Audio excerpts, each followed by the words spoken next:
கருணை திருக்கோபுரத்தே அந்த வாயிலுக்கு வடவருகிற் சென்று கண்டு கொண்டேன்.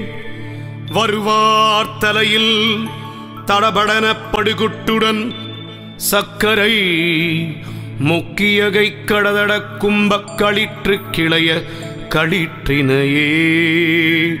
வருவார் தலையில் தடபடன படுகுட்டுடன் சக்கரை மொக்கியகை கடதட கும்பக் களிற்று கிளைய களிற்றினையே. திருச்சிற்றம்பலம். ஹரஹர பார்வதி பதே ஹர ஹர மகாதேவா. தென்னாடுடைய சிவனே போற்றி, எந்நாட்டவர்க்கும் இறைவா போற்றி. திருச்சிற்றம்பலம். ஒழியன திருமேனி உமிழ்தன மிகமேவும் கையற வரும் யானை கடல் நழு மரவாமல் அழியாழும் மல தூவும் அடியார்கள் உளமாற வெளியாகோ வலிதாய வினை கூட நினையவே. திருச்சிற்றம்பலம். தில்லை குத்தபெருமான் திருவடிகளை சிறமேற்கொண்டு குருமகா சன்னிதானங்கள் பொற்பாதம் பணிந்து அடியவர் பெருமக்கள் பொற்பாதம் பணிந்து இன்றைய கந்தர் அலங்கார சிந்தனையிலே சென்ற வாரம் அருணகிரி பெருமான் நூலாசிரியர் பற்றி சிந்திக்க வேண்டும் என்பது ஒரு மரபு. நூலாசிரியர் பற்றியும் நூல் பற்றியும் இந்த கந்தர் அலங்காரம் என்ற ஒரு நூல். கந்தன் என்றால் பற்றுக்கோடானவன். உயிர்களாகிய நமக்கெல்லாம் பற்றுக்கோடாக இருக்கும் இந்த பெருமான் என்பதை உணர்த்தக்கூடிய அற்புதமான ஒன்று கந்தன் என்ற ஒரு சொல் அருமையாக அமைந்தது. அந்த கந்தனுக்கு இன்னொன்று கந்தன்னா நிலை பெற்றிருப்பவன், ஸ்தம்பம் போல இருப்பவன் என்றெல்லாம் நம்ம பார்த்தோம் ஏற்கனவே. அப்படிப்பட்ட கந்தன் உயிர்களாகிய நமக்கெல்லாம் பற்றுக்கோடாக இருக்கும் இந்த கந்தனுக்கு அலங்காரம், கந்தர் அலங்காரம் என்றும் கந்தனுக்கு அலங்காரம் என்றும் நாம் எடுத்துக்கொள்ளலாம். இப்பொழுது இந்த அலங்காரம் செய்பவர் யார் என்றால் இங்கே அருணகிரி பெருமானார் செய்கிறார். உயிர்களாகிய நம்பொருட்டு அவருக்காக இல்லை, அவர் ஏற்கனவே அலங்காரம் பண்ணி உள்ள அப்படி அழகாக ரசித்து கொண்டிருப்பவர், ஒன்றித்து இருக்கும் அந்த ஆன்மா.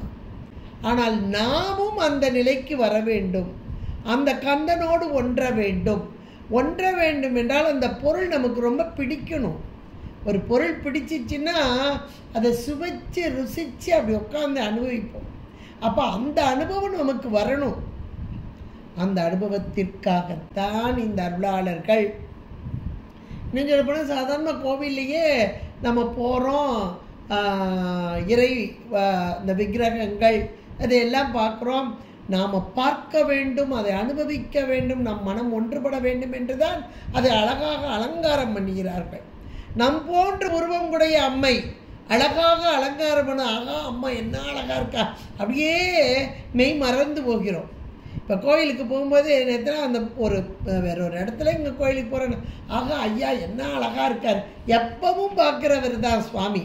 ஆனாலும் இன்றைக்கு ஒரு அலங்காரத்தில் அப்படி பார்க்கும்போது, அழகாக பார்க்கும்போது மனசுக்குள்ளே அப்படி நிலை பெற்று இருத்தல், இதுதான் இந்த ஆன்மாக்களுக்கு இப்படி வர வேண்டும் என்று தான் இப்படி எல்லாம் நடக்கிறது.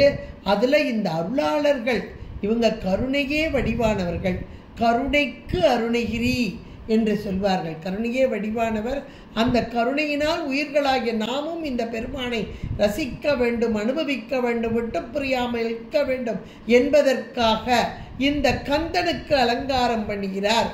அந்த அலங்காரம் எப்படிப்பட்டது என்றால் பூக்களாலும் அழகிய ஆடை ஆபரணங்கள், ஆடையாகட்டும் ஆபரணமாகட்டும் எல்லாமே ஒரு காலத்தில் அப்படி அப்படியே போகக்கூடியது. இதையெல்லாம் விடுத்து தமிழ் சொல்லால், இனிமையான தமிழ் சொல்லால் இங்கே அலங்காரம் பண்ணுகிறார்கள் என்றால் அப்படிப்பட்ட ஒரு அருமையான ஒரு அலங்காரம், அப்படிப்பட்ட ஒரு அற்புதமான ஒரு அலங்காரம் தான் இங்கே கந்தர் அலங்காரமாக நமக்காக கொடுக்கப்பட்ட அற்புத நூலாகவும் இங்கே அமைந்து உள்ளது. இந்த அலங்கார பாடல்கள் அப்படியே ஒரு 108 பாடல்கள் என்றெல்லாம் நம்ம பார்த்தோம். இதில் காப்புச் செய்யுளாக அமைந்துள்ளது தான் இன்றைக்கு பார்க்க வேண்டும். இந்த காப்புச் செய்யுள், முதல்ல காப்புச் செய்யுள்ன்றது மரபு. இவர்களுக்கு காப்புச் செய்யுள் தேவையான தேவையில்லை, இறைவனோடு ஒன்றித்திருக்கும் ஒரு மிக உயர்ந்த நிலை. ஆனாலும் நாம் அந்த மரபை காக்க வேண்டும். நமக்கு பின்னாடி வர்றவங்களும் அந்த மரபில் இருக்கணும் அப்படின்றதுக்காக நம்ம மெய்கண்ட தேவநாயனார் 12 சூத்திரங்கள் செய்திருக்காருன்னா அவர் அங்கே காப்புச் செய்யுள் செய்திருக்கிறார். கல்லால் நிழல் மலை வில்லார் அருளிய பொல்லார் இணைமலர் நல்லார் புனைவரே. அவர்களுக்கெல்லாம் தேவையில்லை. நல்ல பக்குவம் அடைந்த ஆன்மாக்கள், இன்னும் மேலான நிலையில் உள்ளவர்கள். ஆனாலும் மரபு காக்கப்பட வேண்டும் என்பதற்காக காப்புச் செய்யுள் செய்யுதல். அதை போல இங்கே அருணகிரி பெருமானாரும் காப்புச் செய்யுளாக விநாயகப் பெருமானை குறித்ததான ஒரு அருமையான ஒரு பாடலை நமக்கு தந்திருக்கிறார். ஆனால் இவருடைய பாணி என்ன தெரியுமா? இப்போ ஒவ்வொருத்தருக்கும் ஒரு பாணி இருக்கும். இப்போ ஞானசம்பந்த பெருமான திருக்கடைக்காப்பு, 8வது பாட்டு ராவணனுக்கு, 9வது பாட்டு இவங்க 2 பேருக்கும், 10வது பாட்டு சமணர்களுக்கு, இப்படியெல்லாம் வச்சுருக்கார். 11வது பாட்டு அந்த கடைக்காப்பாக, இன்னும் சொல்ல போனால் அந்த பத்திரம் ரிஜிஸ்டர் பண்ணுற மாதிரி பண்ணியிருக்கார் அப்படின்னு சொல்லுவாங்க. அது இந்த பலச்சுருதி பயன் அப்படின்லாம் சொல்லுவாங்க. அப்போ ஒவ்வொருத்தருக்கும் ஒரு பாணி இருக்குது. அதே போல் அருணகிரி பெருமானாருக்கு ஒரு பாணி இருக்குது. என்னென்னா, முருகப்பெருமானை தவிர வேறு யாரையும் பாடக்கூடாது அப்படின்ற ஒரு பாணி இருக்குது. அப்போ காப்புச் செய்யுள் செஞ்சுருக்காரே, இது விநாயகருக்குத்தானே என்றால் இந்த காப்புச் செய்யுளுக்குள்ளே போவோம், பார்ப்போம் எப்படி பண்ணியிருக்காரு பாருங்க. நான் வந்தேன், கோவிலுக்குள்ளே வர்றேன், உள்ளே வந்தேன், பார்த்தேன். யாரை பார்த்தேன் தெரியுமா? இந்த இளைய கலிரை பார்த்தேன். இந்த இளைய கலிர் யார் தெரியுமா? அதனுடைய மூத்த கலிரங்க உட்கார்ந்துருக்குல்ல, அதுக்கு இது இளைய கலிர். அப்போ இவர் பார்த்தது யார்? இங்கே சொல்வது யாரை? இந்த முருகப்பெருமானே. எவ்வளோ ஒரு அருமையான ஒரு நடை பாருங்க. அந்த உள்ளத்தில் இருப்பது அப்படியே வாக்காக வார்த்தையாக சதா காலமும் அந்த நினைவிலேயே ஊறி இருந்த அந்த நினைவெல்லாம் வாக்காக, அது தமிழ் சொல்லாக அப்படியே வெளியே வந்து விழுகுது. இதெல்லாம் நம்முடைய உள்ளத்தில், நம்ம காதால் செவியால் கேட்டு கேட்டு உள்ளத்துக்குள்ளே இருக்கும்போது அப்படி நமக்கே ஒரு ஆகா எவ்வளோ அருமையாக இருக்குது அப்படின்ற ஒரு உணர்வு நமக்குள் எழக்கூடியதாக இருக்கும். அதுலேயும் சந்த நடையிலே அந்த முதல்ல அந்த பாடலை பார்ப்போம். அடல்லருணை திருக்கோபுரத்தே அந்த வாயிலுக்கு வடவரையில் சென்று கண்டுகொண்டேன், வருவார் தலையில் தடபடன படுகுட்டுடன் சக்கரை முக்கிய கை கடதடவும் பக்களிற்றுக்க இளைய கழிற்றினையே. இளைய கழிற்றினையே, இது இளைய களிறு. அப்போ இதனுடைய மூத்த களிறு அந்த இருக்கு, அந்த களிருக்கு இது இளைய களிறு அப்படிங்கிறார். என்ன சொல்றாரு? கண்டுகொண்டேன் அப்படிங்கிறார். எங்கே கண்டுகொண்டேன்? கண்டுகொண்டேன். எதை கண்டுகொண்டேன்? எங்கே கண்டுகொண்டேன் அப்படின்னா, அடல் அருணை திரு கோபுரத்தே. அடல் அருணை, பொதுவாக நூல் செய்யக்கூடியவர்கள் ஒரு நூல் செய்கிறார்கள் என்றால் அந்த தலம் பற்றிய ஒரு விளக்கம் வரணும். இப்போ நீங்கள் சேக்கலார் பெருமான் பெரிய புராணம் எடுத்துட்டீங்க அப்படின்னா, இது எங்கிருந்து வந்தது, இதனுடைய நாட்டுச் சிறப்பு என்ன, நகரச் சிறப்பு என்ன அப்படின்லாம் ஒரு கேள்வி வந்ததுன்னா நாட்டுச் சிறப்பு சொல்லப்படும், நகரச் சிறப்பு சொல்லப்படும். இங்கே நாடாக இருக்குது கைலாய மலை, அந்த கைலாய மலை பற்றி சிறப்பெல்லாம் சொல்லப்படும். அதுக்கப்புறம் இந்த நகரம் அப்படின்னு பார்த்தா திருவாரூரின் பெருமைகளெல்லாம் அங்கே பட்டியல் போட்டு சொல்லுவார். அப்படி இங்கேயும் இந்த நூலுக்குள்ளே உள்ள வர்றாரு அருணகிரி பெருமான். நூலுக்குள் ஆரம்பிக்கும் போதே நாட்டு சிறப்பு நகரச் சிறப்பு சொல்ல வேண்டும். இது பிறந்த இடம், எந்த இடம், இவர் வாழ்ந்த இடம் என்ன இடம் என்றால் அண்ணாமலை, திரு அண்ணாமலை. இப்போ இந்த அண்ணாமலைக்கு நகரச் சிறப்பு ஊர் சிறப்பு சொல்ல வேண்டும் சொல்கிறார். நம்மளை மாதிரி ஆள்களையெல்லாம் அது என்னைய மாதிரி ஆளையெல்லாம் விட்டிங்கன்னா வளன்னு பேசிக்கிட்டே போவேன்.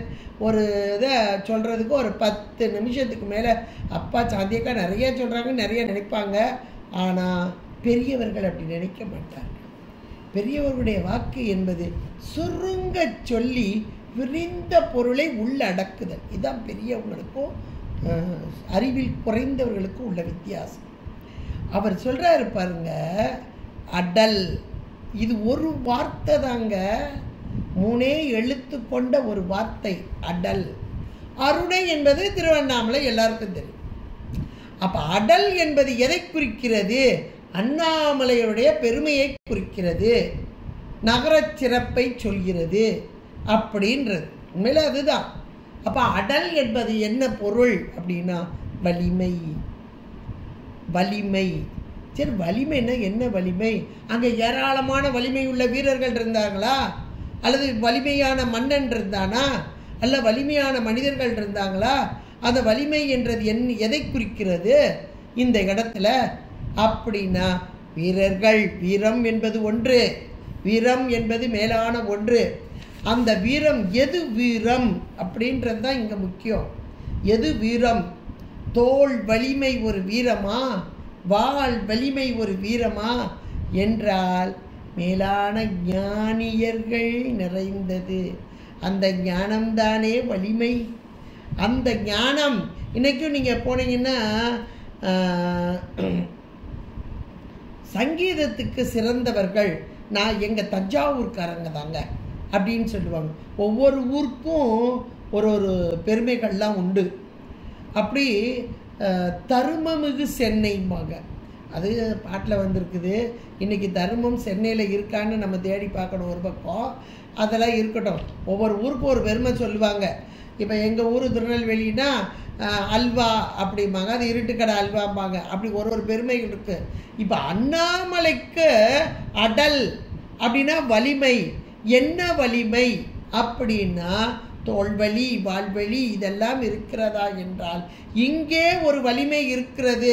அந்த வலிமையைத்தான் இங்கே சொல்கிறார் அருணகிரி பெருமானார். என்றால் ஞானத்தில் சிறந்த அருளாளர்கள் ஞானியர்கள் ஏராளமான பேர் வாழ்ந்தும் வாழ்ந்து கொண்டும் இருக்கிறார்கள். என்ன ஞானம் என்றால் ஐம்புலன் அடக்கம் உடைமை. எது வீரம், எது ஞானம் என்றால் ஐம்புலன் அடக்குதல் தான் மேலான ஒரு ஞானம். ஐம்பொறிகளை வென்றவர்கள்தான் மேலான ஞானிகள். அப்படிப்பட்ட ஐம்பொறிகளை வென்றவர்கள் ஞான தபோதனர்களை வா என்று அழைக்கும் திரு அண்ணாமலை என்பார்கள். அப்படி ஞான தபோதனர்கள் சிறந்த ஒரு ஊர்தான் திரு அண்ணாமலை. இன்றைக்கும் ஞான தபோதரர்கள் நிறைந்திருக்கிறார்கள். சித்தர்கள் ஞானிகள் எத்தனை பேர் இங்கே இருக்கிறார்கள். இதெல்லாம் நமக்கு தெரிகிறது. அப்படிப்பட்ட வலிமை. அப்போ வலிமையில் மேலானது எது? ஐம்பொறி அடக்கம். அது எல்லாருக்கும் நம்ம ஒவ்வொன்றா நான் சொல்ல வேண்டிய அவசியம் இல்லை, எல்லாருக்கும் தெரியும். ஒரு நாவின் சுவை ஒரே ஒரு துளி முன்னாடி இருக்கிற நாவில் தான் இவ்வளவு இருக்கும்பாங்க. இந்த அரும்பை கடந்து அரும்பு இதை கடந்துட்டா அதனுடைய சுவை வேற தெரியாதும்பாங்க.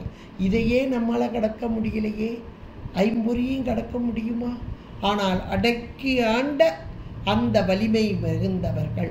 இதுக்கு ஒரு பானையில் சோறு வேகுதுன்னா ஒரு சோறை எடுத்து அப்படி லேசாக நசுக்கி பார்ப்போம், பதம் பார்த்தல் அப்படிம்பாங்க. அதை போல இந்த திருவண்ணாமலைக்கு அருகில் உள்ளது தான் திருக்கோவலூர். இந்த திருக்கோவலூரில் வாழ்ந்தவர் தான் மெய்ப்பொருள் நாயனார். இந்த மெய்ப்பொருள் நாயனார் மெய்ப்பொருளே. எது மெய்? நம்முடைய சைவ சித்தாந்தம் மிக தெளிவாக சொல்கிறது. மெய் எது, பொய் எது? தோன்றி நின்று அழியும் பொருள் பொய், இல்லாத பொருள் அல்ல. என்றைக்கும் நிலைத்த பொருள் மெய். அப்படி என்றால் இறைவன் எம்பெருமான் அவரை உணர்த்தும் சின்னங்கள் இவையே மெய். இதைத்தான் அவர் மெய்யாக கொண்டு வாழ்ந்தார். திருநீரும் திருக்கண்டியையும் கொண்ட இறை வேடத்தையே மெய்யாக கொண்டு வாழ்ந்த அந்த மெய்ப்பொருள் நாயனார் திருக்கோவலூர். அப்போ அதுக்கு திருவண்ணாமலைக்கு பக்கத்திலேயே இருக்குங்க அந்த ஊர். அப்போ மெய்ப்பொருள்னால்னா வாழ்ந்த அற்புதமான ஒரு தலம், அந்த ஞான தபோதனர் என்று சொல்லக்கூடியது. அப்படிப்பட்ட வலிமையில் சிறந்த ஒரு தலம் திருவண்ணாமலை. இப்படிப்பட்ட தவசீலர்கள் என்று சொல்லலாம். ஞானத்தில் சிறந்தவர்கள் தவசீலர்கள் என்றும் கூட இங்கே சொல்லலாம். இந்த ஞான தபோதனர்கள் என்று சொல்லக்கூடியது. இந்த ஞான தபோதனர்களை வா என்று அழைக்கும் இந்த திரு அண்ணாமலை. அப்படிப்பட்ட இந்த திரு அண்ணாமலையைத்தான் இங்கே சொல்கிறார் அடல் அருணை. இதற்கு இன்னொரு விளக்கம் நல்லா சொல்லுவாங்க. எது வலிமை அப்படின்னு. இப்போ நம்ம சொன்னது மெய்ப்பொருள், மெய்ப்பொருள் நாயனார் வாழ்ந்த இடம் அப்படின்னு சொல்லிட்டோம். இதுதான் மெய், இதுதான் வலிமை அப்படின்னு.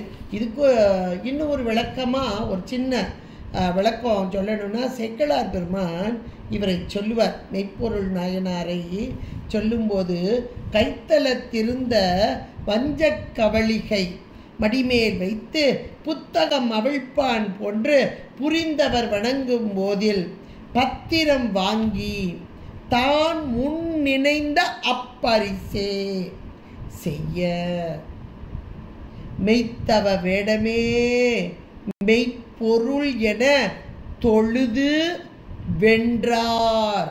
அருமையான ஒரு வார்த்தை, தொழுது வென்றார். இப்போ வென்றார்னு ஒரு வார்த்தையை கொடுத்துருக்கிறார் சேக்கிழார் பெருமான். தொழுது வென்றார். இப்போ வெல்லுதல்னா என்ன? இப்போ இந்த முத்தநாதன் இவரை அழிக்கிறதுக்காக வர்றது தெரியாமலா இருக்கும், தெரியும். ஆனால் அவனுடைய அந்த வேடம் அது பொய்யாக புனைந்தாலும் அந்த தவ வேடம் மெய்யானது. அப்படி நினச்சி தான் இவர் அப்படியே இருக்கிறார்.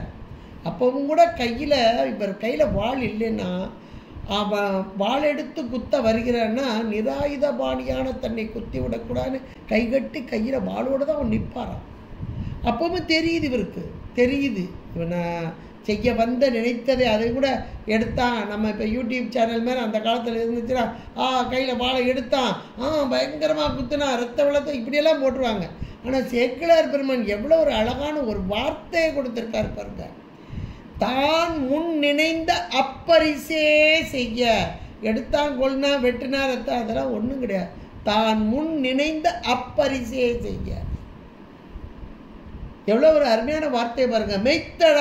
மெய்த்தவவிடமே மெய்ப்பொருள், இதுதான் மெய் என்று தொழுது வென்றார். அப்போ வென்றவர் யார் அப்படின்னா, அவன் செஞ்சுட்டு போயிட்டான். அந்த நினைச்சது எது? அவரை கொல்ல வேண்டும் அரசரை. மெய்ப்பொருள் கொல்லணும்னு நினைச்சா கொன்னுட்டான். இப்போ கொன்னவங்க இறந்தவங்க தான் தோத்தவங்க. அந்த கொன்னதுக்கு காரணமாக ஜெயிச்சவங்க நம்ம சாதாரணமாக போரில் அப்படி தான் சொல்லுவோம்.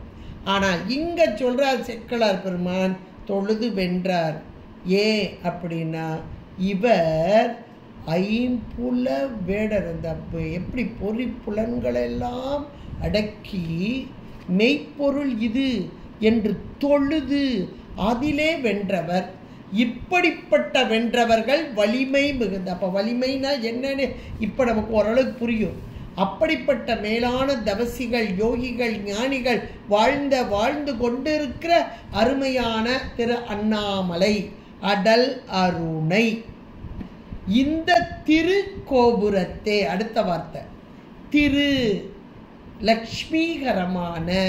திரு என்றால் நிறைய பொருள் இருக்கு, 16 பொருள் சொல்வார். அதில் ஒன்று மங்களகரமாக. எப்பா சில வீடுகளுக்கு போவோம், அப்பா லட்சுமிகரமாக இருக்கப்பா அந்த வீட்டை பார்த்தாலே அப்படின்னு சொல்லுவோம். சிலர் முகத்தை பார்ப்போம், அப்பா என்ன ஒரு மங்களமாக இருக்குது, லட்சுமிகரமாக இருக்கிறாங்க அப்படின்னு சொல்லுவோம். அது போல இங்கே வார்த்தையை கொண்டு வருகிறார். திரு கோபுரத்தே. எதை பற்றி சொல்கிறார்? கோபுரத்தை சொல்கிறார். இந்த கோபுரம் எப்படி இருக்கிறதா? அப்படியே திருக்கோபுரமாக இருக்கிறதா, பார்த்த மாத்திரத்தில் லட்சுமிகரமாக இருக்கிறதா. அப்படியே அவ்வளவு.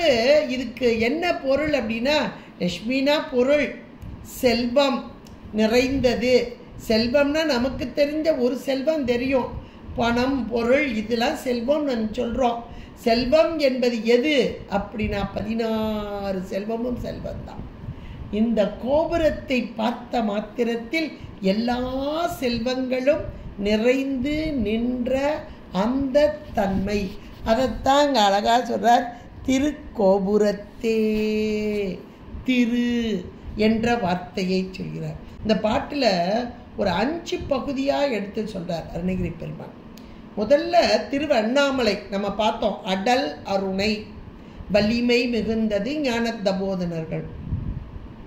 அடுத்து இப்போ 2வது பகுதி அந்த திருவண்ணாமலையில் உள்ள அந்த கோபுரம். அந்த கோபுரத்தை சொல்றார். அந்த கோபுரத்துக்குரிய அடைமொழி என்ன சொல்றாரு? திரு கோபுரத்தே என்கிறார். திரு என்றால் மேலான செல்வத்தை உடைய அந்த கோபுரம் என்று சொல்கிறார். அந்த கோபுரம் மேலே அந்த பொதுவாக நம்ம ஊருக்கு அந்த காலத்துலலாம் இந்த கோபுரத்துக்கு மேலே வீடுகள்லாம் கட்ட மாட்டாங்க. மாடங்கள் மாடி இதெல்லாம் வச்சாங்கன்னா கோபுரம் பக்கத்தில் இருக்க கோயிலுடைய அந்த கோபுரத்துக்கு மேலே இது வரக்கூடாதுன்னு பார்த்து பார்த்து கட்டுவாங்க. இன்னைக்கு கோபுரத்தை தாண்டி கட்டணும்னு கட்டுறாங்க. அதுக்கு காரணம் ஒன்று, அந்த காலத்தில் இறைவனுக்கு கட்டுப்பட்டு இறைவனோடு ஒன்றித்து இருக்க வேண்டும் என்ற ஒரு உணர்வு, தனக்குரிய தேவைகளையெல்லாம் குறைத்து கொண்டு இறை வழிபாட்டில் இருக்க வேண்டும் என்ற ஒரு நிலை. இப்போ இது வேணும் அது வேணும், இத்தனை பிள்ளைங்க இருக்கு, இத்தனை ரூம் வேணும் அப்படின்னு தன்னுடைய தேவைகளை அதிகப்படுத்தி படுத்தி படுத்தி தன்னை மிகைப்படுத்தி, இந்த தன்னை மிகைப்படுத்தி தன்னுடைய தேவைகளை இது வேணும் வேணுன்ற நிலை வரும்போது மனிதனுடைய வாழ்க்கை எப்படி ஆகுதுன்றத இன்றைக்கு கண்கூடாக நாம் கண்டு கொண்டு இருக்கோம். இவ்வளவுதான். ஏன்னா அந்த காலத்தில் அந்த கோபுரம் அப்படின்றது ஏராளமான தத்துவ விளக்கத்தோடு வைத்தார்கள். தத்துவம் அத்தனையும் தத்துவமாக தத்துவ விளக்கமாக வைத்தார். இது நமக்கு இன்னும் புரியல, அவ்வளவுதான். ஆனால் இந்த வார்த்தையில் அழகா இவர் சொல்றாரு, அடல் அருணை திருக்கோபுரத்தே. அந்த கோபுரத்தை தூரத்திலிருந்து வரும்போதே ஊர் வந்துட்டா, மதுரை அம்பதிக்கு வரும்போது திரு ஞானசம்பந்த பெருமான் கேட்பார், மதுரை அம்பதி அந்த ஆலவாய் வந்ததா, நெருங்கி விட்டோமா, அதோ கோபுரம் தெரிகிறது. முதல்ல கோபுரம் தான் தெரியும். நம்ம இப்போ திருச்செந்தூருக்கு போகிறோம் அப்படின்னா நடந்து போகிறவங்களுக்கு நல்ல ஒரு அனுபவம் இருக்கும். அப்பாடா கோபுரம் தெரிஞ்சிட்டு அப்படின்னு அந்த கோபுரத்தை கும்பிடும் போதே மனசுக்குள்ள ஒரு ஆனந்தம் சந்தோஷம் வரும். நாங்களாம் அனுபவிச்சிருக்கிறோம். அவ்வளோ நேரம் நடந்த அந்த வலி வேதனையெல்லாம் தெரியாது, கோபுரத்தை பார்த்தோன்னே அவ்வளோ ஒரு சந்தோஷமாயிரும். ஏன்னா அந்த தூல கோபுரம் தூலலிங்கமாக வெளிப்படும் போது இறைவனையே பக்கத்தில் வந்து பார்த்த மாதிரியான ஒரு நிலைமை உயிர்களாகி நமக்கு ஏற்படக்கூடியதாக இருக்கும். சரியா? அப்போ 2வது வார்த்தை அந்த திருக்கோபுரத்தே. அடுத்து 3வதாக ஒன்று சொல்றாரு, அந்த வாயிலுக்கு. அந்த வாயிலுக்கு, அந்த அப்படின்னா அந்த கரணங்கள், உள்ளே உள்ள கரணங்கள், அந்த புறம் உள்ளே அப்படின்றது அது பொருள். இப்போ இந்த இடத்துல அந்த வாயிலுக்கு உள்ள நுழைகிறோம். நுழையும் போது அதாவது அருணகிரி பெருமான் கையை பிடிச்சி கூட்டிகிட்டு போகிறார். எங்கே கூட்டிகிட்டு போகிறாரு? கல்கோவிலுக்குள்ளே கூட்டு போகிறார். ஆனால் எப்படி கூட்டிகிட்டு போகிறார்? சொல் கோயில் மூலமாக கூட்டிகிட்டு போகிறார். கல்கோயிலுக்குள்ளே தான் போகிறோம், ஆனால் சொற்கோயில் வாயிலாக நம்மை கூட்டி செல்கிறார். அது எப்படி சொல்கிறார்? அந்த வாயில், உள்ளே இருக்க வாயில். வெளியே இருக்கிற கோபுரத்தை பார்த்தாச்சு. இப்போ கிழக்கு வாசல் வழியாக நம்ம உள்ளே நுழைய போகிறோம். அப்போ உள்ளே இருக்கிற வாசலுக்கு போகிறோம். அந்த உள்ளே இருக்கிற வாசல் அதான் அந்த வாயில், உள்ளே உள்ள அந்த வாயில். அந்த வாயிலுக்கு உள்ளே வந்தாச்சா? இப்போ வெளியே இருந்து கோபுரத்தை பார்த்தாச்சு, உள்ளே வந்தாச்சு வாயிலுக்கு. இப்போ அடுத்து 2வது வார்த்தையில் 2வது வரியில் இருக்கு பாருங்க, எதை சொல்றாரு? வட அருகில், வட வருகில் சென்று கண்டு கொண்டேன் அப்படிங்கிறார். அப்போ உள்ளே இருக்க வாயில்ல அந்த வடக்கு பக்கம் அப்படின்றது, அதாவது கிழக்கு வாசல் வழியாக உள்ள நுழைகிறோம். சரியா? கிழக்கு வாசல் வழியாக நம்ம சாதாரணமாக உள்ள நுழையும் போது நமக்கு வலதுபுறம் இருப்பது விநாயகர், இடதுபுறம் இருப்பது. இடதுபுறம் நம்ம உள்ள நுழையும் போது வடவருகில் அப்படின்னு சொல்லும்போது இந்த வலப்பக்கம், அது நம்முடைய வலது பக்கம், அங்கே விநாயகர் இருப்பார். இடது பக்கம் யார் இருப்பார்? இந்த முருகப்பெருமான் இருப்பார். இப்போ நம்மளை கையை பிடிச்சி உள்ளே கூட்டி போகிறவர் இங்கே எங்கே காமிக்கிறார் பாருங்க. உள்ளே நுழைஞ்சோனையும் அந்த வடவருகில் அந்த பக்கமாக இருக்கக்கூடிய யார் இருக்கிறாரு? விநாயகர் பெருமான் இருக்கார். வடவருகில் கண்டு கொண்டேன். யாரை பார்த்தேன் தெரியுமா? இப்போ வடவருகில் சென்று கண்டு கொண்டேன்னு சொல்கிறார். கண்டு கொண்டேன்னு சொன்ன வார்த்தையை அப்படியே வச்சுக்கோங்க. யாரை பார்த்தான்னு இனிமேதான் சொல்லுவார் பாருங்க. முதல்ல வடவருகிற்கு வந்தாச்சு, பக்கத்தில் வந்தாச்சு இந்த இடத்துல. அப்போ உள்ளே நுழையிறோம் கிழக்கு வாசலில், நம்முடைய வலது பக்கம். இப்போ நல்லா மனசுக்குள்ள அப்படியே ஒரு கற்பனையை ஓட்டுங்க. உள்ளே நுழையும் போது நம்முடைய வலது பக்கம் யார் இருக்கா? இப்போது விநாயகர் இருக்கார். சரியா? விநாயகர்கிட்ட வந்துட்டார். ஆனால் கண்டு கொண்டு வார்த்தையை அப்படியே வச்சுருங்க, அதை அப்புறம் தான் கொண்டு வரணும். சரியா? அப்போ இந்த இடத்துல வந்த உடனே வர்றவங்களாம் என்ன செய்கிறாங்க தெரியுமா? இந்த இடத்துல ஒரு பெரிய நல்ல விநாயகர் பெருமான் இருக்கிறார். வந்தோடனே வருவார் தலையில் தடபடன படுகுட்டுடன் சர்க்கரை முக்கிய கடதட கும்ப களிற்றுக்கு இளைய களிற்றினையே. நல்ல ஒரு வார்த்தையை போடுறாரு. இந்த மூத்த களிர் இங்கே உட்கார்ந்துருக்கு. என்ன இது? வலது பக்கம் இருக்குது. இளைய களிர் எங்கே இருக்குது? இடது பக்கம் உட்காந்துருக்கு. இளைய களிர் தான் இடது பக்கம் உட்காந்துருக்கு. வலது பக்கம் இருக்கிறது யார்? மூத்த களிர் உட்காந்துருக்கு. நான் யாரை பார்த்தேன் தெரியுமா? இளைய களிரை பார்த்தேன். இங்கே இருக்கிற மூத்த களிருக்கு இளைய களிரை நான் பார்த்துட்டேன். கண்டு கொண்டேனே இங்கே கொண்டு போட்டிருக்கேன். சரியா? அப்போ அந்த மூத்த களிர், இப்போ மூத்த களிர் எப்படின்னு தெரியணும் இல்லையா? இளைய களிரை நான் பார்த்துட்டேன். இதனுடைய தன்மை எப்போ தெரியும் தெரியுமா? அண்ணனை மாதிரி தம்பிப்பா அப்படின்னு சொல்லுவாங்க இல்லையா? அது மாதிரி உறவுகளை சொல்லி அந்த உறவை பலப்படுத்துதல், இந்த உண்மையை புலப்படுத்துதல் அப்படின்ற ஒரு பாணி அதை கொண்டு வர்றார். ஆனால் இன்னொரு பாணி என்னென்னா, இவர் முருகரை தவிர யாராலும் பாட மாட்டார், அதையும் சேர்த்து சொல்கிறார். அப்போ இந்த இடத்துல உள்ளே வர்றாரு. வந்து வடவருகில் சென்று கண்டு கொண்டேன் அப்படின்னு சொன்ன மாத்திரத்திலே இங்கே உள்ள விநாயகர், அந்த விநாயகர் எப்படிப்பட்டவராக இருக்கிறார்? அண்ணன். அந்த இளைய களிற்றுக்கு இது மூத்த களிராக இருக்குது. அந்த மூத்த களிர் எப்படி இருக்கிறது அப்படின்னா, யார் வந்தாலும் உள்ளுக்குள்ளே நுழையும் போது இவரை வணங்கி வழிபட்டுட்டு தான் உள்ள நுழையணும். இவரை வழிபடலைன்னா இவர் விக்னேஸ்வரர் தான். அதாவது விக்னங்களை எல்லாம் தீர்ப்பவர், நமக்கு வரக்கூடிய இடையூறுகள் எல்லாம் நீக்குபவர். ஆனால் யார் வழிபடலையோ அவர்களுக்கு விக்னங்கள் தந்துடுவார். அதாவது சாதாரணமாக பார்த்தீங்கன்னா போலீஸ்கார் இருப்பாங்க. போலீஸ்கார் எங்கே இருப்பார் அப்படின்னா, நம்ம டிராஃபிக் போலீஸ் தான் பார்த்திங்கன்னா நல்ல சந்தி, இங்கிட்டு இருக்கிற இடத்துல சந்தியில் இருப்பார். எல்லாருக்குமே தெரியும். போலீஸ் ஸ்டேஷன் ஒரு பக்கம் இருக்கட்டும், இங்கே நமக்கு டிராஃபிக்லாம் சரி பண்ணுறது நல்ல இங்கிட்டு போகிற இடத்துல சரியான அந்த இடத்துல சந்தி மங்களை சந்திக்கும் இடம். நம்மளால் எங்கே இருக்காரு? சந்தியில் தானே இருக்கார். சந்தி பிள்ளையார் இவர் போலீஸ்காரரே தான், வேறு ஒன்றும் இல்லை. அந்த போலீஸ்கார், சாதாரண போலீஸ்கார் என்ன செய்வார்னு தெரியுமா? ரூல்ஸ் ரெகுலேஷன்ஸ் கரெக்டாக ஃபாலோ பண்ணுறவங்களோ ஒன்றும் கண்டுக்க மாட்டார். சரி போங்க அப்படின்ட்டு அப்படியே அனுப்பிட்டே இருப்பார். யாராவது தப்பு பண்ணாங்களோ பிடிச்சி வச்சு அங்கே மாட்டிருப்பார்ல. இதைத்தான் நம்ம பிள்ளையாரும் செஞ்சுக்கிட்டு இருக்கார். அது யாராக இருந்தாலும் சரி. இப்போ இங்கே இருக்க போலீஸ்கார் கூட கொஞ்சம் தப்பு பண்ணலாம், ஆனால் நம்மளால் எப்படி தெரியுமா? அவங்க அப்பாவாக இருந்தாலும் சரி, தப்பு பண்ணுனா தண்டனை உண்டு. முப்புறம் எரி செய்த அச்சிவ நுரைரத மச்சது ஒடி செய்த அதிதீரா. இது எவ்வளோ அழகாக திருப்புகளை கொண்டு வந்திருக்கார் இல்லையா?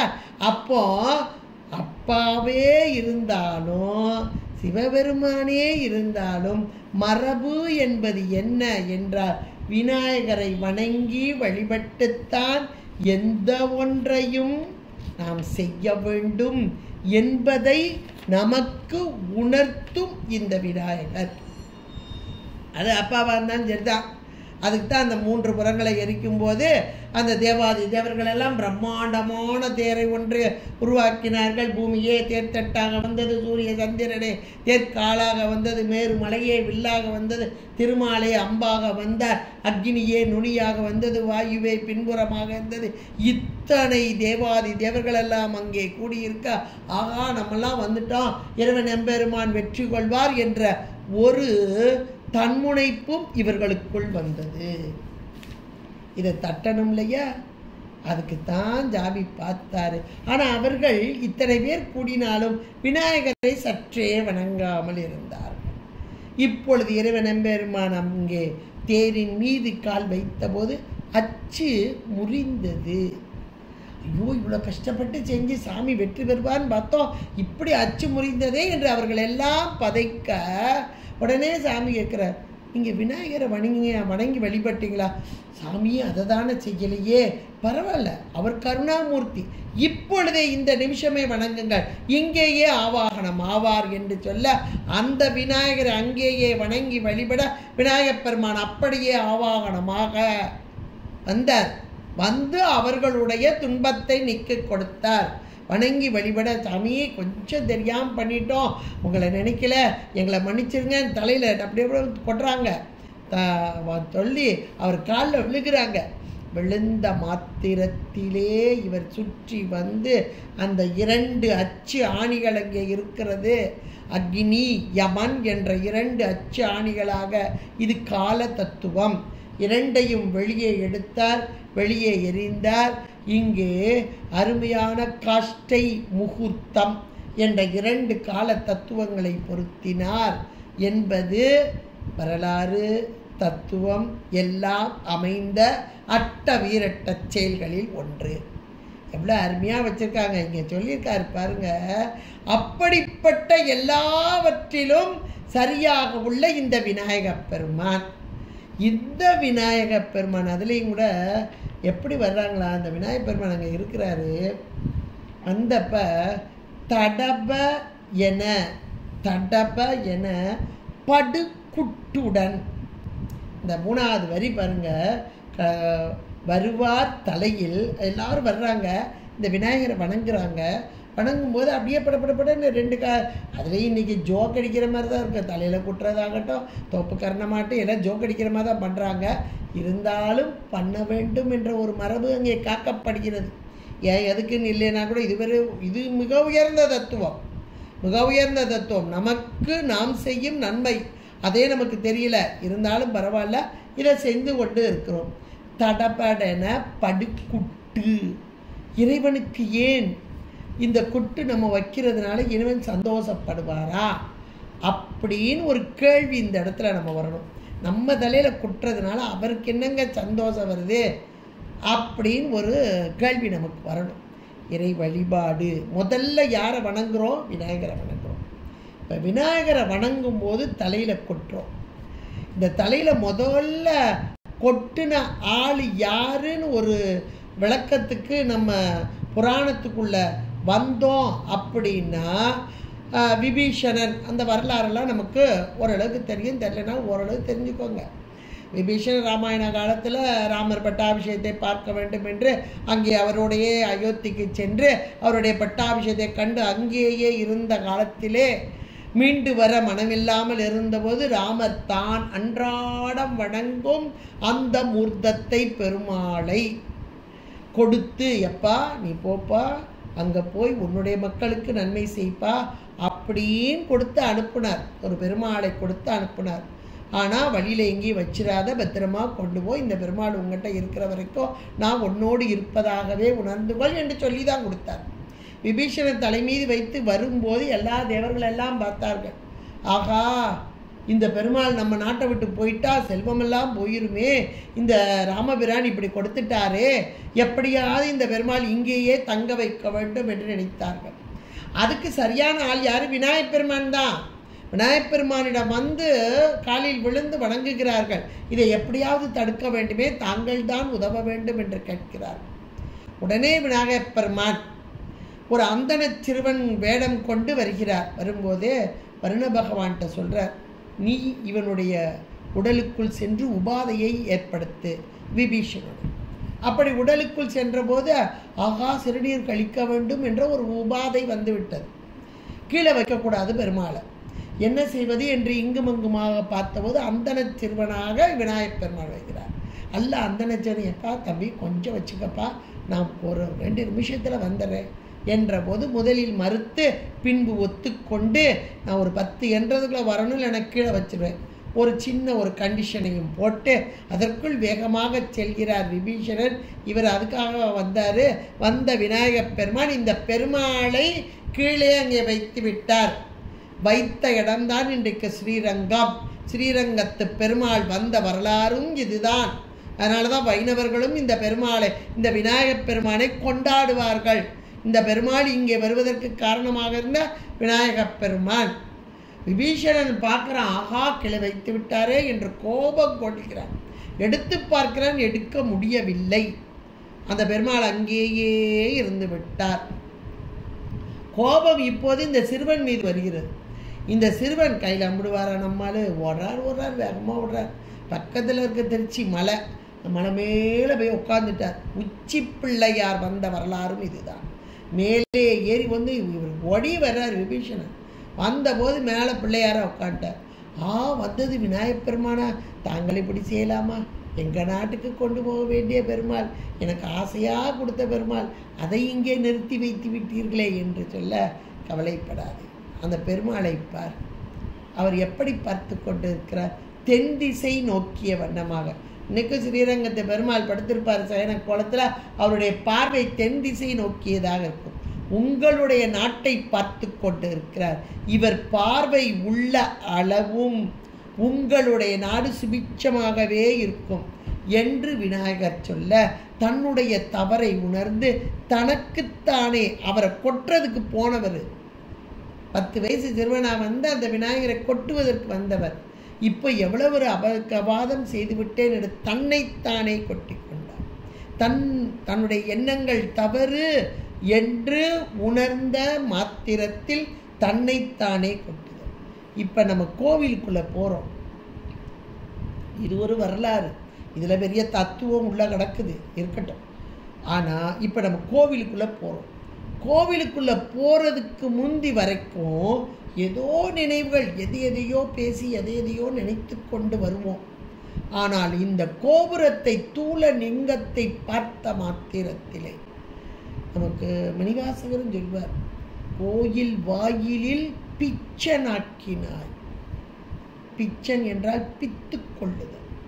உன்மீது இதுகாறு நான் உலகத்தின் மீது பித்து கொண்டு எதையோ நினைச்சேன், இந்த கோபுரத்தை பார்த்தேன், உன்மீது பித்து கொண்டேன். அந்த நிலையில தான் நான் உள்ளே போகும். சரி, உள்ளே போகும்போது சில நேரம் கொஞ்சம் நினப்பு வந்துட்டு வேறு இதெல்லாம் வந்துட்டு உடனே என்ன செய்யணும், ஐயோ என்னுடைய நினைவு தப்பு, உடனே தலையில் கொட்டணும். அதாவது தம்மை தாமே சோதித்தல்.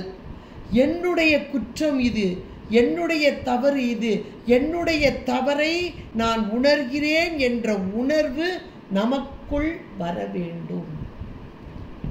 இது எவ்வளோ பெரிய கான்செப்ட் தெரியுமா? நம்முடைய குற்றத்தை நாம் உணர்தல் என்பது மேலான ஒன்று, மேலான ஒன்று. இது எல்லாருக்கும் வரவே வராது.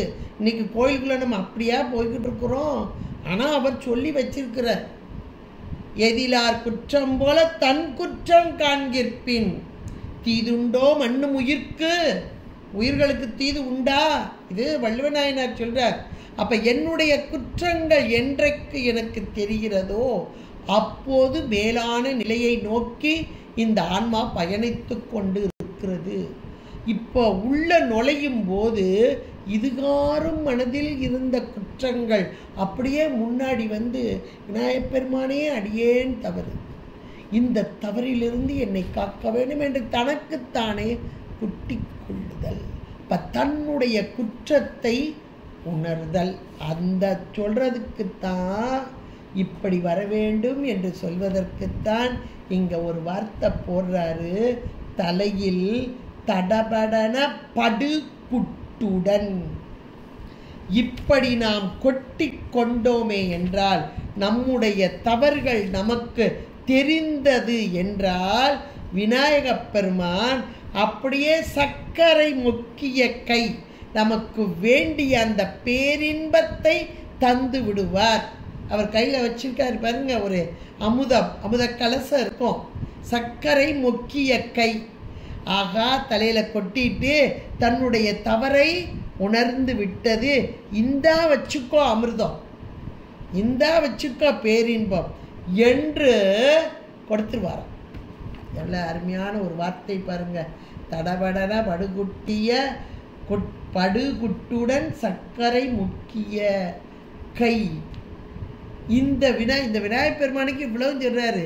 அப்படியே எப்போ நம்ம தவற உணர்றோமோ அப்போ நமக்கு பேரின்பம் என்ற ஒன்றை தரக்கூடிய விநாயகப் பெருமான் அவர் எப்படிப்பட்டவர்னு அடுத்து 4வது வரியில சொல்றார் பாருங்க. கட தட கும்ப களிறு. கட தட கும்ப களிறு. இந்த மத்தகம், இந்த இடத்துல இந்த மத்தகம் எப்படி இருக்குதா, சாதாரண யானை.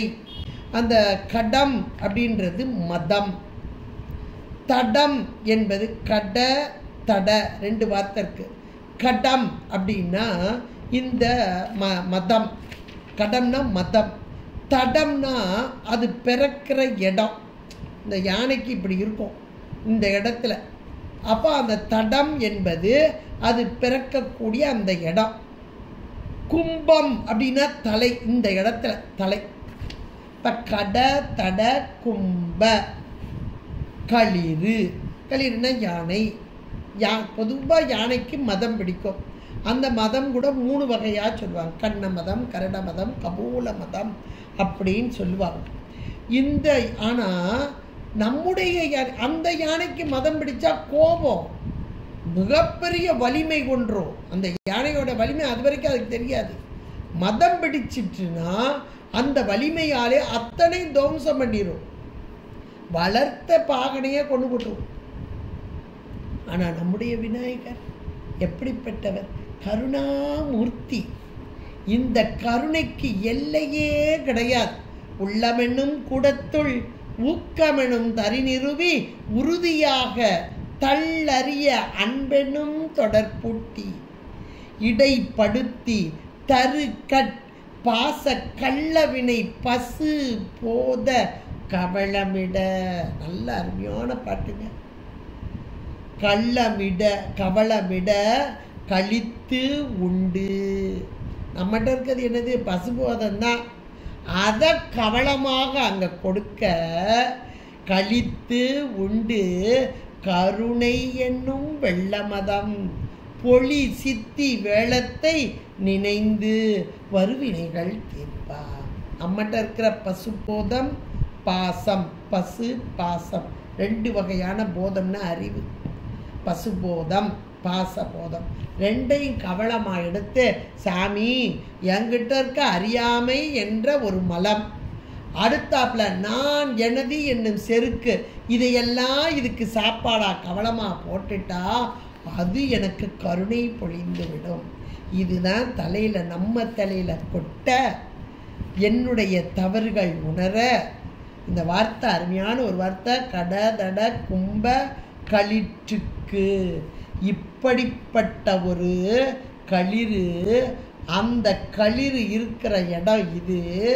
இந்த களிரோடைய இப்போ நான் கண்டு கொண்டேன் எதை? இளைய களிற்று. இந்த கண்டு கொண்டேன்றது 2வது வரியில் இருக்கு பாருங்க. அந்த கண்டு கொண்டேனை இங்கே கொண்டு போட்டுருங்க. இந்த களிறு, மூத்த களிறு, தன்னுடைய தவறை யார் உணர்கிறார்களோ அவர்களுக்கெல்லாம் மேலான அமுதத்தையும் மேலான நன்மைகளையும் தரக்கூடிய அந்த களிறு, அந்த களிற்றுடைய இளைய களிறு, அதனை கண்டு கொண்டேன். அவ்வளவுதான். எவ்வளோ ஒரு அருமையான சொல். அந்த சொல், அதுலேயும் சந்த நயம், இவ்வளோ ஒரு இனிமையான அந்த சொல்ல சொல்லும் போதே நாவெல்லாம் இனிக்குது, அப்படியே உள்ளமெல்லாம் மணக்க. திருப்புகளை பாட பாட மனம் வீசும்பாங்க. அது எங்கே வெளியே மட்டும் இல்லை, நம்முடைய நாவு, நம்முடைய மனம், நம்முடைய உயிர் எல்லாம் மணக்கும் அப்படிம்பாங்க. வாய் மணக்கும்னா வாய்னா இந்த வாய் இல்லை, நம்ம உள்ளத்துக்குள்ள அறிவு எல்லாம் சேர்ந்தது, எல்லாம் மணக்கும். நம்ம மாதிரி இந்த பாடலை சொல்ல சொல்ல சொல்ல ஆகா எப்பேற்பட்ட யானை, அந்த யானையை போன்ற அந்த யானை போன்ற தலை உருவம்னு அப்படின்னு சொல்லக்கூடிய அந்த விநாயகப் பெருமான் கருணையே வடிவானது. அந்த யானைக்கோ மதம் கண்ட போது தன் வலிமை தெரியும். இந்த விநாயகப் பெருமானுக்கோ யாரெல்லாம் பசு போதத்தையும் பாச போதத்தையும் கொடுக்கிறார்களோ, தலையில் குட்டோட வருகிறார்களோ, அவர்களுக்கு அந்த கருணையினால் ஏராளமான நன்மைகளை தரக்கூடிய, கருணை மதம் பொழியக்கூடிய அந்த களிற்றின் இளைய களிறு. அண்ணன மாதிரி தம்பியை கண்டுகொண்டேன்னு ஒரு வார்த்தை, இது ரொம்ப ஹைலைட்டான வார்த்தை. இது இன்னும் சொல்லப்போனால் மகா வாக்கியம் சொல்லலாம். இறைவனை கண்டு கொள்ளுதல். கண்டு ஒரு வார்த்தை, கொண்டேன் என்பது ஒரு வார்த்தை, ஒரு சொல். இந்த கண்டு கொண்டேன் ஒரு சொல்லாக இருந்தாலும் கண்டு கொண்டேன். எப்படி காணுதல், எப்படி கொள்ளுதல், இது அவரவருக்கு உரித்ததான பாணியில் எடுத்துக்கலாம். நம்ம கோயிலுக்கு போய் பார்க்குறது ஒரு பக்கம், அப்பா நான் பார்த்தப்பா எப்படி இருந்துச்சு தெரியுமா அப்படின்னா, அவரவர்களுக்கு உரித்த அந்த பக்குவத்திற்கு ஏற்றாற் போல இறைவன் காட்சி தந்ததும் இவர்கள் கொள்ளுவதும், பாத்திரம் எப்படி இருக்கிறதோ அதற்கு ஏற்றாற் போல அங்கே விழக்கூடியது. எந்த பாத்திரம் எவ்வளோ பிடிக்குமோ அவ்வளவு சாமி கொடுத்துட்டே இருக்கிறார். நம்முடைய பாத்திரம் எவ்வளவு இருக்கிற அவருக்கு தெரியும். அதை போல இங்கே இவர் கண்டு கொண்டால் அப்போ அவர் நிலை எப்படி, நம்ம நிலை எப்படின்னு யோசிச்சுக்கங்க. இந்த பாடல் நமக்கு உணர்த்தக்கூடியதாக இருக்கிறது. இந்த இடமோ திரு அண்ணாமலை ஞான தபோதனர்கள் நிறைந்துள்ள அந்த அடல் அருணை. அந்த அடல் அருணையில் இருக்கக்கூடிய செல்வம் நிறைந்த செல்வம். அங்கே என்ன செல்வங்க, பார்ப்பவர்களுக்கெல்லாம் தரக்கூடிய மேலான செல்வத்தை அள்ளித்தரக்கூடிய திரு அந்த கோபுரத்தே அந்த வாயிலுக்கு கிழக்கு வழியாக உள்ளே அழைத்து செல்கிறார். அந்த வாயிலுக்கு உள்ளே செல்லும்போது வட வருகில் வலப்பக்கமாக இருக்கக்கூடிய அந்த கும்பக்களிறு. எப்படிப்பட்ட களிறு அப்படின்னா, வரக்கூடியவர்களெல்லாம் தடபடன படுகுட்டுடன் அப்படி கொட்டி கொள்ள கொள்ள அவர்களுக்கு சர்க்கரை முக்கிய கை கொடுக்கக்கூடிய கடதட கும்ப களிற்று. அந்த களிற்றுக்கு இளைய கற்றினையே கண்டுகொண்டேன் என்று விநாயகர் வணக்கமாகவும், உயிர்களாகிய நாம் நம் தவறுகளை உணர வேண்டும் என்பதும், இப்படி யார் உணர்ந்தார்களோ, இப்படி யார் விநாயகரை நினைந்தார்களோ, இப்படிப்பட்ட விநாயகரின் தம்பியை கண்டு கொண்டார்களோ அவர்களுக்கு இந்த அலங்காரம் எப்படிப்பட்டது என்பது புரியும், உணர முடியும், அனுபவிக்க முடியும் என்று இங்கே காப்புச் செய்யுளாகவும் பாயிரமாகவும் உணர்த்தும் வண்ணமாகவும் வருபொருள் உணர்த்தும் வண்ணமாகவும் அழகான ஒரு பாடலை தந்திருக்கிறார் அருணகிரி பெருமானார். இவ்வளோ ஒரு அருமையான பாடல். மனசுக்குள்ள ஆழமாக கொண்டு வாங்க, தினந்தோறும் சொல்லுங்க. சொல்லும்போதே நம் தவறுகள் நீங்க வேண்டும், நமக்கு நன்மைகள் பெருக வேண்டும் என்பதை நாம் உணர வேண்டும். திருச்சிற்றம்பலம். ரம பார்வதி பதே ரர மகாதேவ. தென்னாடுடைய சிவனே போற்றி, எண்ணற்றவர்க்கும் இறைவா போற்றி. திருச்சிற்றம்பலம். நன்றி. நன்றிப்பா. வெற்றிவேல் முருகனுக்கு.